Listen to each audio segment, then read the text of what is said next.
Hey y'all, it's Nancy the Handy Scandy. Welcome back for another crafty venture.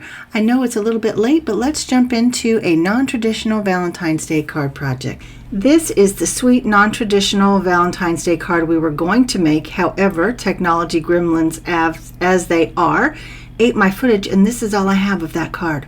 So, adapt and overcome, time to make something new, thinking on our feet. So this one is very similar, but obviously not the same. Both of them, however, are inspired by beautiful mixes from Lisa over at This Calls for Confetti. So we're starting with this beautiful pattern paper from Whimsy Stamps. Of course, everything is from Whimsy and will be listed and linked downstairs. And the paper is beautiful by itself. Like, it really is glorious. And I'll show it up close in a little bit so you can see all the detail just on the paper.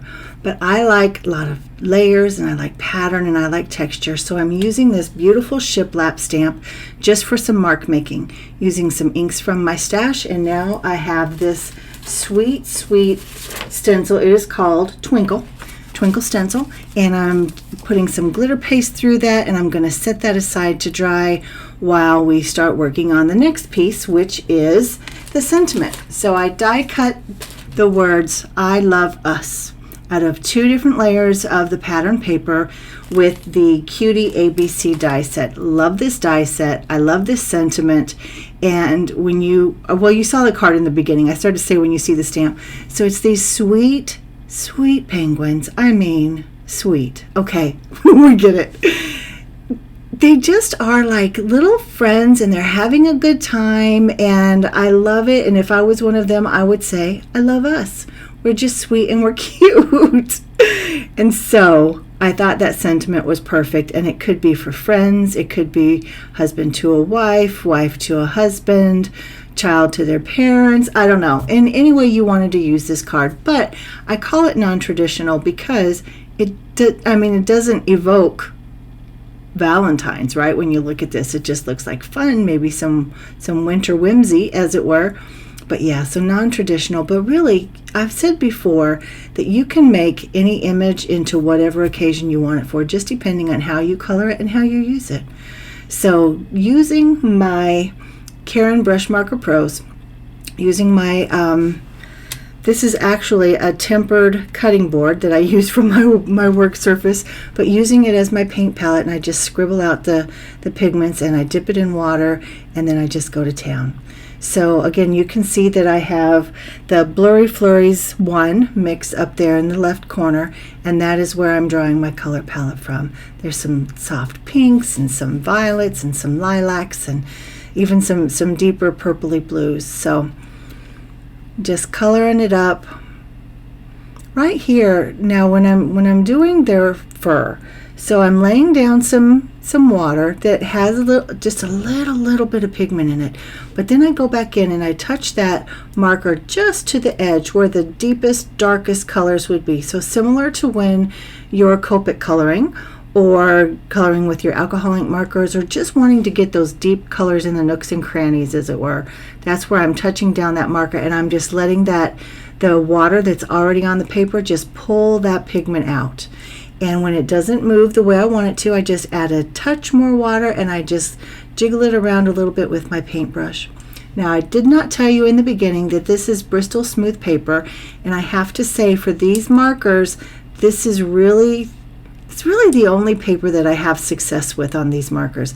I'm sure it's operator error, but it is what it is. And I think these guys are adorable, and I just really wanted to do them justice. So now, remembering that everything that's white has shadow, so it really has color to it. There are very few things that are actually pure white. And so when I do their bellies, I think of them being round. I think of them being cold, probably dirty. They're kiddos, right? They're probably dirty. So lots of different colors, not just a little bit of gray, not just a little bit of blue. I've got some pink in there, I've got some gray in there, I've got some blue, I've even got some purple. So all those same colors from my palette just mixed into the shadows on their belly. And here I'm just going back to the scarves after I have put a little bit of pinky color on their cheeks and did their beaks and their feet a while ago. But I'm just going back to the scarves and just adding a little bit more depth of color. Because remember, when you're coloring, no matter what your medium, it is all about the layers. So you can see it set off to the side. It's over there drying, And now I am taking this frame from the Quilted Rainbow Inlaid Die set and I'm cutting out just the perfect spot of this piece of pattern paper, and then I fussy cut it out because that's just what I typically do. And because this image is going to be sitting down on the very bottom, I want it to match up to that sweet little scallop frame. So I line it up knowing that it's going to be justified to the bottom right, and I run it through my die cutting machine, and then look at that cute little scalloped border right on the edge. And so here I've mounted it to my card base, but I just want you to see, in fact I should have done a still shot, a freeze frame, so you could see all the texture and dimension that's already in this paper. I mean, Whimsy does pattern paper right, y'all. They just do, and it's beautiful. But I mounted my fellas up on some foam tape, and then I layered my letters, and then I mounted them up on top of my card, of course, and it says I love us, and it's very subtle, and I wanted it to be very subtle because I wanted my sweet little images to take center stage, if you will.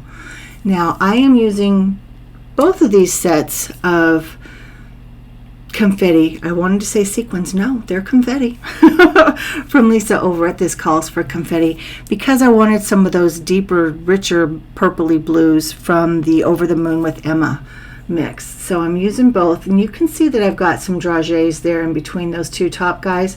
I just took one off because it was a little bit too big.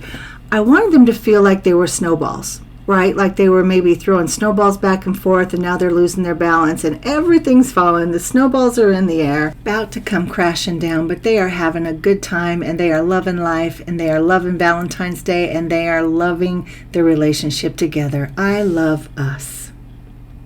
And now let's take a little bit of a closer look at these mixes. These confetti mixes are just stunning. I think one day I will do just a video on one mix, because there's so much goodness in just one bag that you really just don't see when you're seeing it in a bag, or you're even seeing a close-up picture of the mix.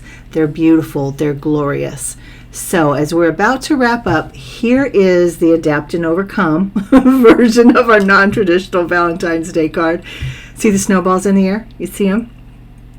That's just silly. It's a journey through Nancy's brain. In comparison to this one is a little less monochromatic, and it's just as cute, and you can see all the detail in that pattern paper.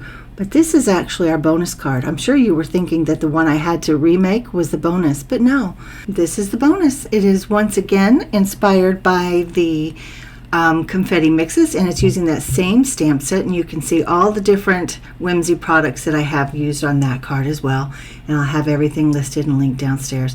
So guys, thank you for spending some time with me. You know I love you. I love us as a team, this creative team that we have and this venture that we're on, and I just want to thank you for spending some time with me. I wish you all a happy Valentine's Day. Drop me a comment downstairs, like, subscribe, all the things, and until next time, this is Nancy, the Handy Scandy, and I'm out. Mwah.